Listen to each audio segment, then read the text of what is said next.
Yeah, this is my second time ever doing stand-up comedy, which is kind of cool, I guess, because it makes me the dark horse.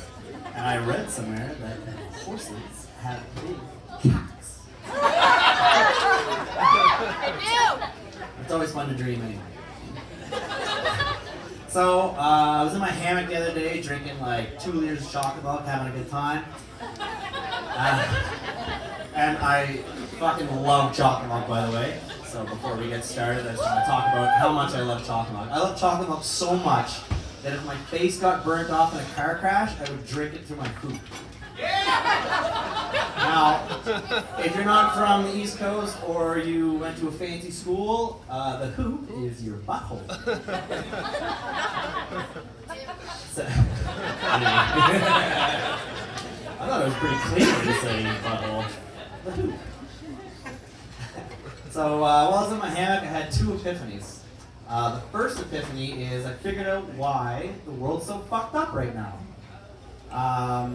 Anyone watch cartoons still? Nobody? Yeah! So I have a niece who's pretty young. The biggest cartoon for her is Paw Patrol, which is like this little cartoon with these little dogs, and each dog has its own little, skill. Like one dog has the fire hose, and one dog has the fucking jetpack. I don't know.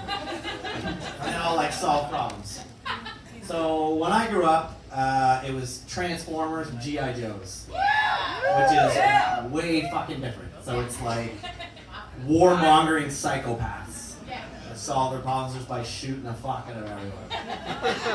I mean, it was awesome, but still. So like, I'd come home and my niece would be there and be like, "How was Paw Patrol, sweetie?" And she'd be like, "Oh, the little dog put the fire on with the fire hose." I'm like, "Oh, that's great." Flashback to when I was a kid, my parents would come home like, "How was Transformers, sweetie?" I'm white in the face, lip quivering. Optimus Prime was stabbed in the chest 15 times.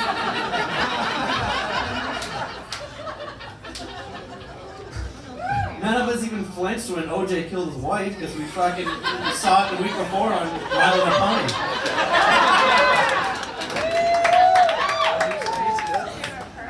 So if they did Transformers now, I mean, it would probably be like pretty, pardon the expression, pretty like, it'd be super wussy, really. It'd be PC as fuck.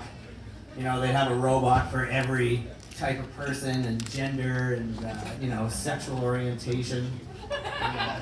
Optimus Prime would be like, "Tranny boss, we need to make a cake."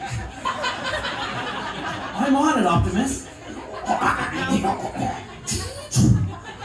"Where's the sugar?"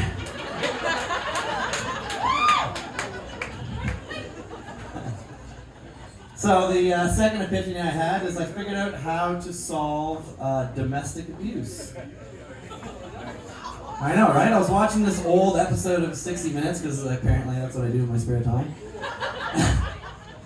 And it was about Sean Connery, and a while back, Sean Connery said it was okay to beat your wife, which is retarded. No one should ever lay hands on anyone, ever.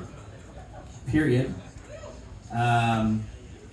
But at the end of the report, the reporter's like, "So, Sean Connery, we'd like to report Sean Connery's been married for 50 years to the same woman, and she's never complained."